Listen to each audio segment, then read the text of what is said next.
The real question then, David, is people that are watching this today that may not even be that aware of what the work is that the Free Market Foundation does. We've had many talks on this channel, but in a way it's become more relevant to know what the Free Market Foundation is, so people can understand, get in touch, use some of the tools, and understand what the Free Market Foundation is doing for South Africa.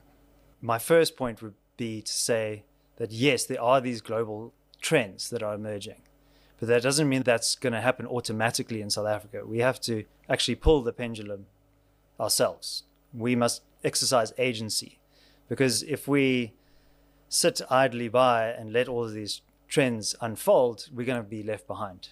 So it's actually incumbent on us as South Africans to actually demand the policies, the principles of free markets, individual liberty, under the rule of law, respect for private property rights. Expropriation Act is the complete opposite of that.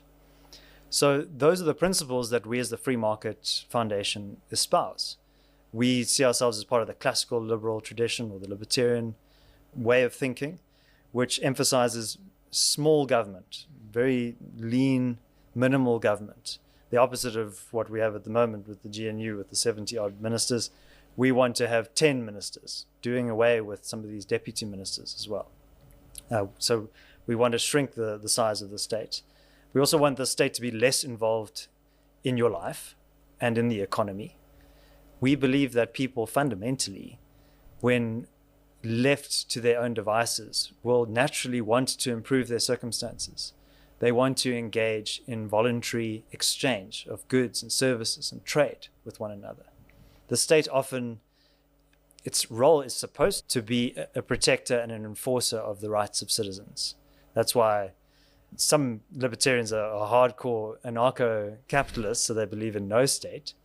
But most of us believe that there should be some kind of minimal state that performs certain functions like policing and protecting the sovereignty of the country, so through military defense and so on, and also maintaining the court system, because often there are conflicts between people that need to be adjudicated upon, and sometimes you need an independent arbitrator to do that. But there's many degrees of these things, and you can have much more private involvement than we do today in South Africa.